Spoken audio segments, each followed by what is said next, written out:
Hello viewers. So we are here with yet another edition of Fellowship Varta, and today we have got Dr. Shakti Swarup. May I request you if you could share about your academic journey before you got Fulbright. Sure, sir.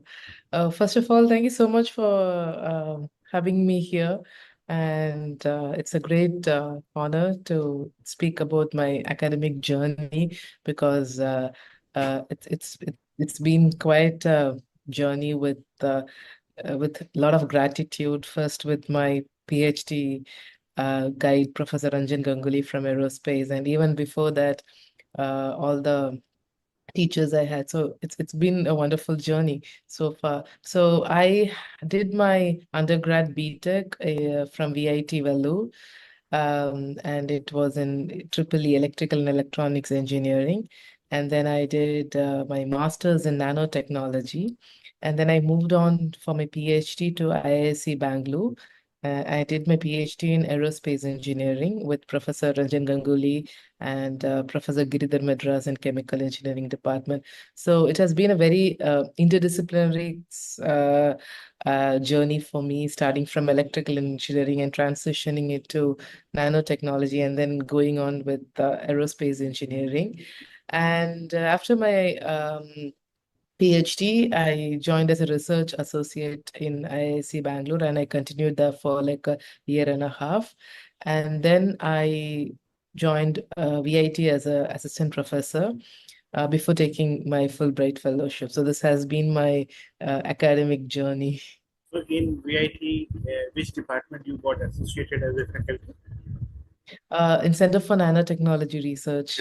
So can you tell us, our viewers, at what stage did you come to know about Fulbright Fellowship and how did you start preparing for it? Fortunately, my professor from IISc Bangalore, so he was a Fulbright alumni. So as his students, we all knew what Fulbright Fellowship is from him, though we did not really know the level of competition or how to prepare for Fulbright. And then apparently, like we had friends, and my friends were all preparing for Fulbright Fellowship, and that's how I just got into to know about the Fulbright Fellowship. And mainly, I wanted to pursue Fulbright Fellowship because of the uh, opportunities it had. Like I really wanted to experience a postdoc in a institution which really had a lot of opportunities and facilities, especially the kind of research I was doing. It was a very specialized area, and not many labs in India were doing it. So I really wanted to go, and I was following a professor for quite some time in US. So I wanted to work with them. So of all of that, I felt Fulbright was a very good opportunity. And then once I decided this, I started talking to people, like especially the Fulbright alumni and Fulbright current fellows who were doing Fulbright at that time, and then also looked at a lot of resources online to get more information on it. And that's how I started preparation for Fulbright. Well, to our viewers, I must say Fulbright is one of the prestigious fellowship to go to United States, and in our country, it is offered at master level, doctoral level, postdoctoral level, and faculty level. So, of course, duration is different, but then what Dr. Shakti mentioned a little ago, it provides you an opportunity to do something which is not always possible in Indian setup in terms of facility, in terms of discussion, in terms of ethics. So, Yeah. the most important thing to avail any such fellowship is to find a good host over there. Right. So, how did you identify your potential host? Did you approach only one scientist and he or she agreed, or did you approach multiple of them? Of course, because you are connected, you are a student of the Fulbrighter itself, so that helps you. But how did, in terms of your preparation, it go? Yeah, so I would have, I mean, of course, I had like a list of professors in mind, like two, three professors who I really wanted to work with. But I sent invitation letter. I mean, I asked for an invitation letter and I asked for collaboration and working for the Fulbright Fellowship with more than three people because sometimes professors are very busy and they sometimes do not find time or sometimes they overlook the emails because so many people send them emails. So I uh, contacted more than three professors, but my list was top three professors whom I wanted to work with. And fortunately, the top professor who I really wanted to work with, so she responded back. And so then we started discussing about the project. Like when I initially sent an email itself, I had a project in mind, like what kind of work I wanted to do and what kind of facilities I would need and how the workflow is. So I already had a plan in mind. So it was easy for me to explain them that what I look for and what I can contribute to the institute, to the institute there. So that helped a lot in while drafting the letter for recommendation or letter for invitation. And once the professor there agreed to collaborate with me, and then we started fine tuning the project proposal.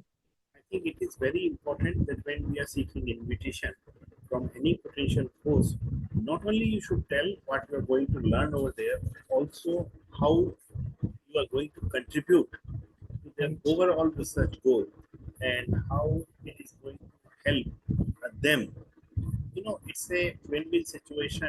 It should be a win-win situation for both of you, and hosts should also be happy to host you.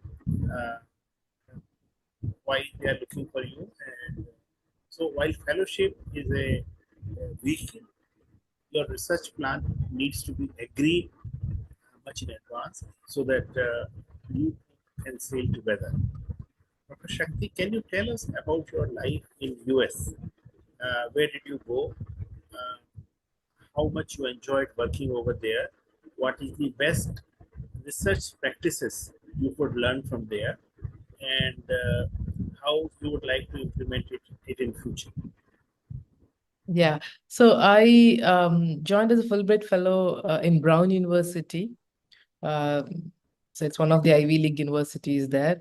And so that's also an experience to sort of understand the academics and the work culture, not just in terms of research, but in also in terms of how academics, the course curriculum and everything, how it works. So it was a great experience to be associated with Ivy League University there.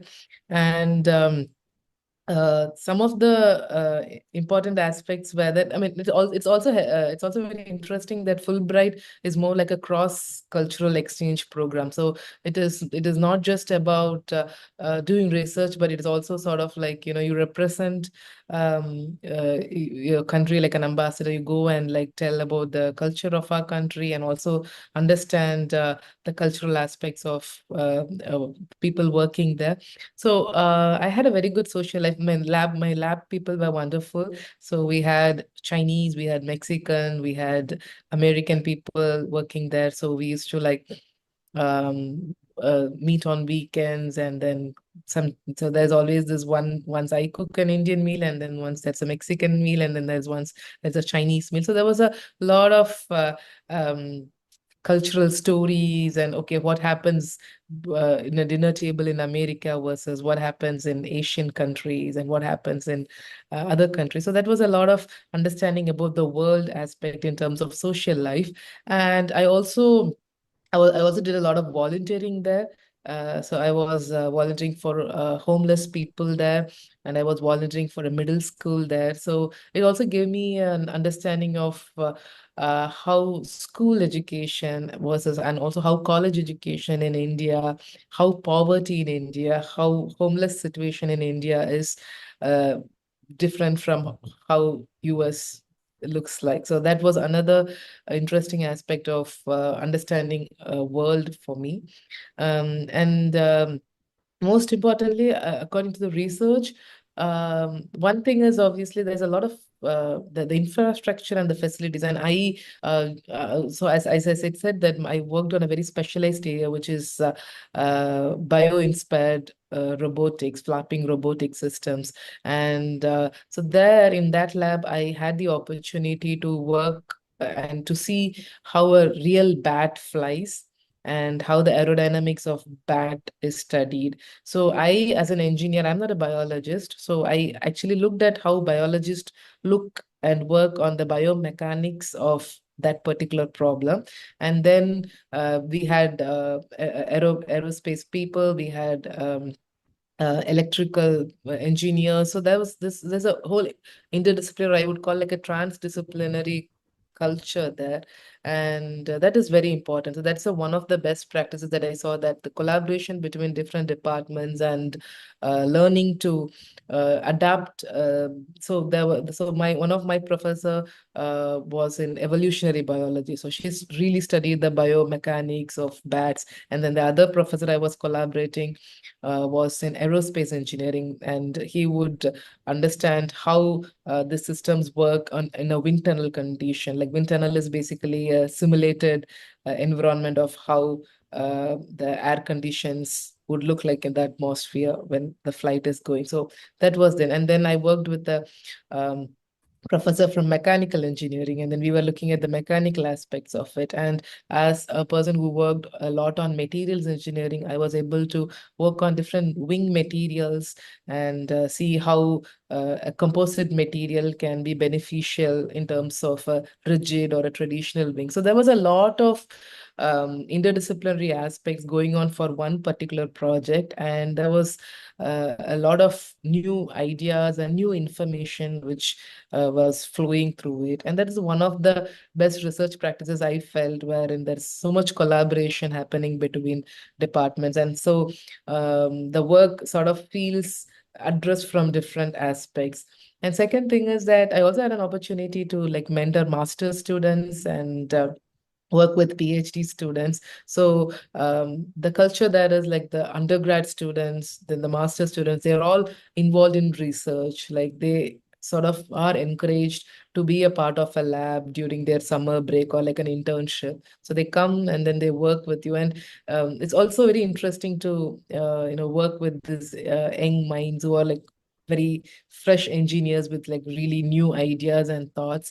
So there was a lot of mentorship and exchange of ideas when we work as a group there. So that's also another research practice of how to mentor undergrad students and how to have ideas free flowing from them. So some of these ideas were like really mind blowing, and we really had very good results there. In fact, So I have always felt that although we grow in a subject vertical, you have been an interdisciplinary girl, but most of us grow in a subject vertical, and we always see any question, any problem, any challenge only from our perspective. But right. I fully agree with you. A interdisciplinary approach is much better way to do it, and we must look for collaborations wherever there is a possibility. And if we bring in views from different scientific backgrounds, that helps us in finding a better answer. Shakti, you are now in a elite club of Fulbrighters. How does this networking help you, and how much it helps you in developing new collaboration? Yeah, so I think it's more like once you are into this Fulbright network, and once the fellowship is done, then there is something called Fulbright alumni. So you register for it, and then you get newsletters and events that's happening. So that there was a recent event that happened in Chennai as well. So now I am in Chennai. So there's constantly some events and some programs that happens with Fulbrighters, and there is always a chance to either collaborate or contribute in terms of what what you wanted to do. Like sometimes. It's more about volunteering, sometimes it is more about collaboration. So you meet people again from different sectors in such events, and then there's always a scope for discussion. And the second thing is that um, once I think we go to a lab outside India and then work with different people, and then you come back, then there's always scope for continuing the collaboration. So I still continue the collaboration with my mentors and my advisors from the US. So that definitely is very helpful. And the third thing about Fulbright alumni is that the network is really strong. So whenever there is some thing that even to do with not just with the research, but even with some other issues or something, we can like talk to people because there's this we are all under the umbrella of Fulbright. So the alumni network really helps with a lot of issues. So it's very helpful. So there is a saying that once a Fulbrighter, you are always a Fulbrighter, and that is how that's you keep get associated not only through newsletter but activities, and also if you are active, you will find some other Fulbrighter doing similar activity where you could Right. collaborate. So this is a great Right. thing. Dr. Shakti, it was nice talking to you. But before we close, would you like to give some message to the future aspirant of Fulbright Fellowship? Yeah, um, I I think there are three aspects when we really wanted to start applying for Fulbright Fellowship. So one is, as Sir mentioned in the beginning, that is like you have to identify your host, which is very important. So you need to find a host institute, and you need to have a very strong research proposal. And sometimes the proposal is very strong, but it is not feasible. Sometimes it is feasible, but it is not. It's written in a very strong technical language. So the proposal has to be written in a way that not only people from the own background, but then people from other disciplinaries also should be able to understand the proposal. So the proposal has to be written in that way with a very specific problem statement, and also what you have to like look at is how what we will get by getting the Fulbright Fellowship, or what kind of work we plan to do, and how it will contribute to India, and how it will contribute to the US, and how it will contribute to the host institution. And once you uh, get a fellowship, and once you finish the Fulbright Fellowship, what you plan to do with that amount of experience that you get as a Fulbrighter. So all this sort of has to be, it may not be like very clear when you start writing when you start applying for it, but at least at the end of finishing the project proposal, this has to be the main thing that it is very important. And also, we have to get letters of recommendation from the professors. So that's also important. So I would say three important things are the recommendation letter, project proposal, and the invitation letter that we receive from the host institution. And it's always better to start early and keep fine-tuning the proposal, and to also give it to our colleagues and friends to like, it's like peer review process, give the proposal to people, and then always receive the feedback and keep working on the proposal. So I think that's the first stage when you apply for the fellowship. And then once you shortlist, then there is an interview process. So the interview is more about whatever aspects we just spoke about. They would wanted to see whether the project is feasible. Like the Fulbright Fellowship is from 8 to 24 months, so you can choose like an 8 month stay there, or like between 8 to 24 months. So the project has to be like feasible with the timeline what we have mentioned. And is how important is the project, how relevant it is to the current world, or to so they have a specific field of study. So our projects should somehow be relevant to the field of study that they have mentioned there. plus how much we can contribute to India and to the US. So I think that's how the preparation for the Fulbright Fellowship goes. And then once it is done, and once you're selected, then I think it becomes very easier because the Fulbright US IEF team is like they're really good in terms of arranging everything. Like literally, you don't have to worry about anything. So they take care of all the processes required to fly to US. Thank you, friends. As she mentioned, uh, Fulbright Fellowship in India is brought by US India Education Foundation, which is based in New Delhi, and it is called Fulbright Nehru Fellowship or Fulbright Kalam Fellowship, since it is in partnership with Government of India. And normally they would advertise once in a year, but don't wait for the call. If you have identified potential hosts, start communicating now, because when call comes you will be given a very limited time window, so it is appropriate that you have a pre-call period as a time when you can really cement your ties with the potential host, and once the applications are invited, then you submit it on time in a much more consolidated way rather than a hurriedly submitted proposal which you will start preparing only when. Wish you good luck, and thank you, Dr. Shakti, for your time. It was Thank really nice talking to you. thank you so much, sir. It was my pleasure is mine.